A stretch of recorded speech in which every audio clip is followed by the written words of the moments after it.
2007년 9월 14일, 중년 남성과 어린 소녀가 호주 멜버른의 모 여행사로 들어왔습니다. 그 중년 남성은 아시아인으로 50에서 60대로 보였고 어린 소녀는 4살 전후로 보였습니다. 그리고 그 중년 남성은 여행사 직원에게 오늘 당장 미국에 가고 싶다고 알렸습니다. 미국으로 가는 항공편은 모두 매진되었기 때문에 여행사 직원은 심심한 위로를 건넸습니다.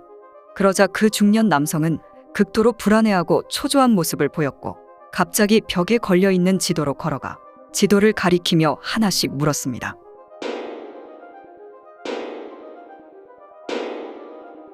여행사 직원은 그 중년 남성이 행선지를 마구잡이로 선택하는 모습을 보고 뭔가 이상하다고 느꼈습니다.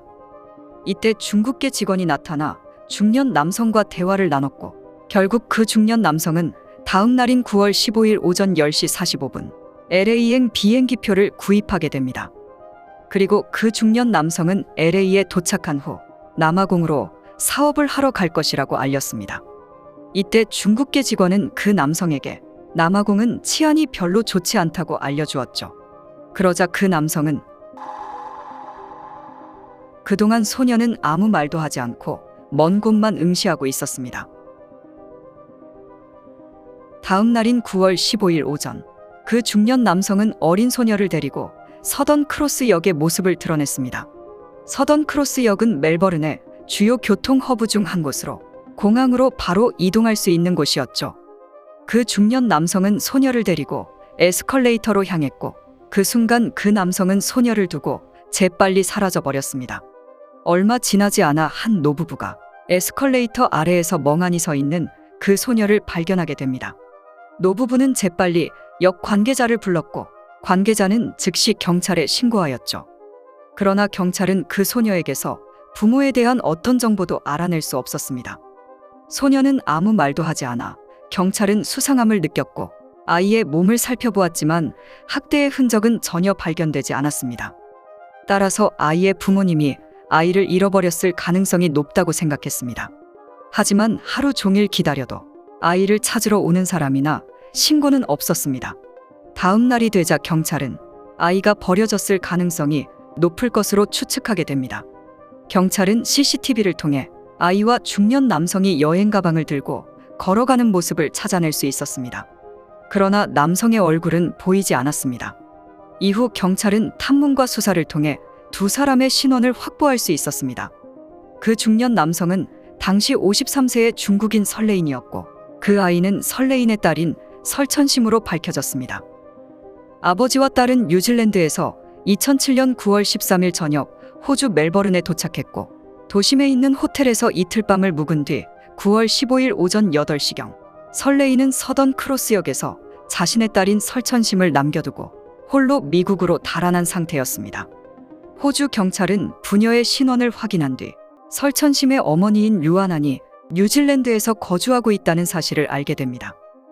호주 경찰은 뉴질랜드 경찰에게 이 사실을 알렸고 경찰은 즉시 류아난의 거주지로 향했습니다. 그러나 집에는 아무도 없는 상태였습니다. 이어 경찰은 집 밖에 주차된 설레인 소유의 차량을 발견하게 됩니다. 9월 18일 경찰은 설레인의 집과 차에 대한 압수수색 영장을 신청했고 다음 날 오후 1시경 그 차량 트렁크에서 류아난의 시신이 발견되었습니다. 류아난은 목에 노란색 넥타이를 두르고 있었는데 그 넥타이의 주인은 설레인의 것으로 밝혀졌습니다. 그렇게 설레인은 유령 용의자가 되었고 경찰은 9월 20일 설레인의 체포 영장을 발부받아 미국 인터폴에 넘겼습니다. 설레인은 1954년 라우닝성 푸순시에서 태어났고 그가 8살 때 사촌형을 따라 무술을 배우기 시작했습니다. 그렇게 설레인은 어린 시절부터 무술을 수련하며 자라게 되었죠. 설레인은 28살 때 태극권을 수련하기 시작했고 그가 39살이었을 때 라우닝성에서 태극권 협회장으로 선출되기도 했습니다. 이후 설레인은 TV에 출연했고 자신의 책을 출판하며 태극권을 알리기 시작했습니다. 1996년 설레인은 태극권을 가르치기 위해 뉴질랜드로 향했습니다. 이후 설레인은 뉴질랜드에서 3년 동안 체류한 뒤 글로벌 투어를 시작하며 태극권을 알리기 시작하였죠. 설레인은 자신을 소개할 때 자신을 태극천왕이라고 불렀습니다. 2002년 설레이는 오클랜드에 정착하여 뉴질랜드 영주권을 취득하게 됩니다. 설레이는 원래 중국에 아내가 있었지만 그가 뉴질랜드로 온 후 그의 결혼 생활은 파탄났습니다.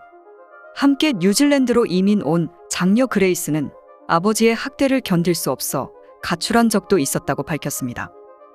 그레이스가 가출한 해인 2002년 9월, 설레이는 류아난을 만나게 되었습니다. 당시 설레이는 눈부신 활약이 없어 중고 가구 사업으로 생계를 꾸리고 있었습니다.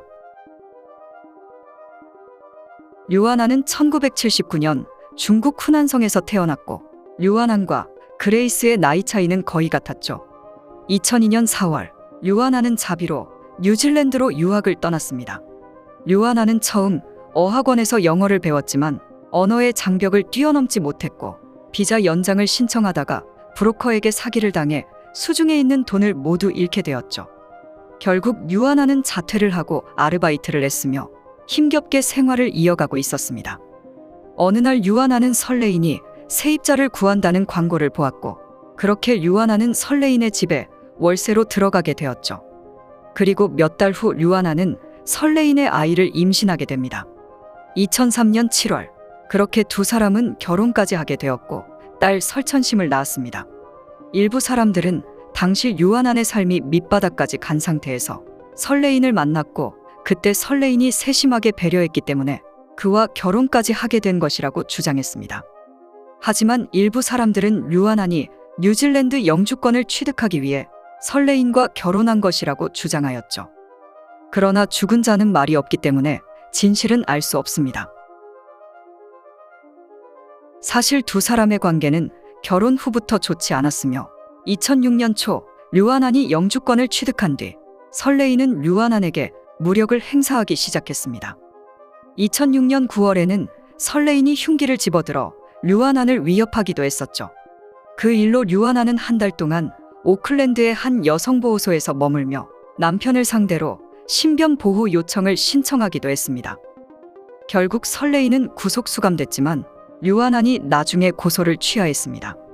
고소를 취하한 후 2006년 11월 류아난은 딸과 함께 중국 고향으로 돌아갔고 2007년 3월 류아난은 다시 뉴질랜드로 돌아왔습니다. 2007년 6월 다시 설레인의 폭행이 이어졌지만 이번에는 혐의가 입증되지 않아 설레인은 석방되고 말았습니다. 결국 류아난은 설레인을 떠나 딸과 함께 웰링턴의 새방으로 거처를 옮겼습니다. 이후 설레인은 아내의 거주지를 찾아낸 뒤 도끼를 들고 찾아갔습니다. 다행히 집주인이 총을 들고 경고하자 설레인은 자리를 피했습니다. 그런데 사건 발생 후 경찰은 류아난이 데이트 사이트에 등록한 사실을 발견했고 류아난은 자신을 미혼이라고 소개하기도 했습니다. 또한 블로그도 발견했는데 그 블로그에서 류아난은 뜨거운 사랑을 나누고 있다며 글을 작성하기도 하였죠. 그런데 9월 류아난은 웰링턴을 떠나 다시 오클랜드 집으로 돌아갔습니다. 웰링턴 집주인의 기억에 따르면 류아난은 그에게 가장 위험한 곳이 가장 안전한 곳이라고 말했다고 합니다. 이후 류아난에게 무슨 일이 벌어졌는지는 설레인 외에는 아무도 알 수 없게 되었죠. 9월 12일 설레인은 경찰서를 찾았고 아내의 폭행 혐의로 체포되었을 때 압수당한 여권을 돌려달라고 요구했습니다. 그리고 설레인은 아내와 관계가 회복되었다고 알렸죠. 다음 날인 9월 13일 설레인은 딸을 데리고 뉴질랜드를 떠나 호주 멜버른에 도착한 것이었습니다. 2007년 9월 25일 류아난의 어머니는 중국 대사관의 도움으로 뉴질랜드에 도착했습니다.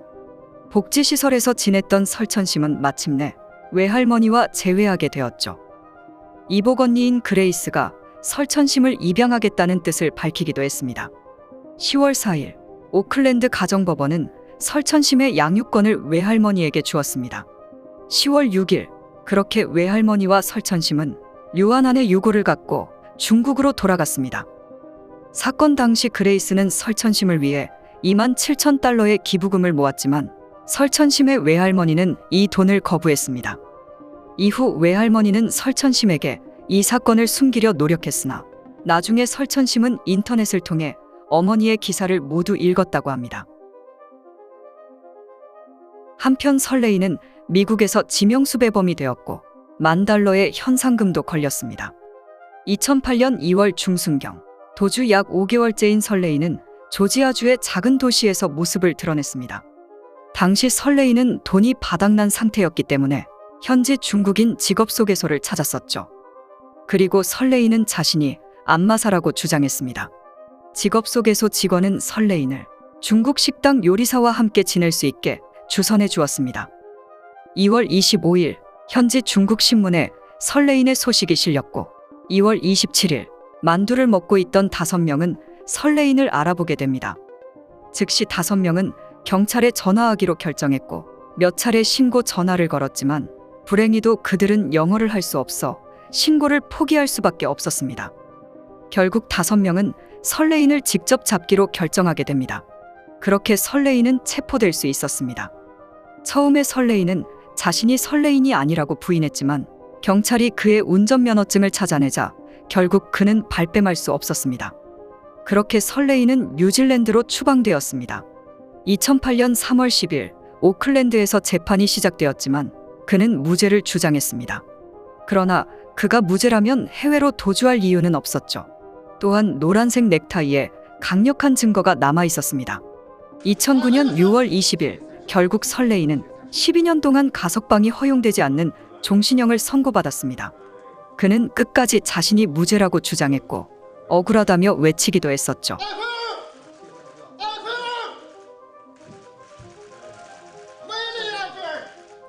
이후 설레이는 감옥에서 나는 범인이 아니다 라는 책을 쓰고 억울함을 호소하는가 하면 그림을 그려 전시회를 열기도 했습니다. 2020년 3월 22일 가석방 신청이 거부된 후 그는 자신이 아내를 살해한 사실을 처음으로 인정했습니다.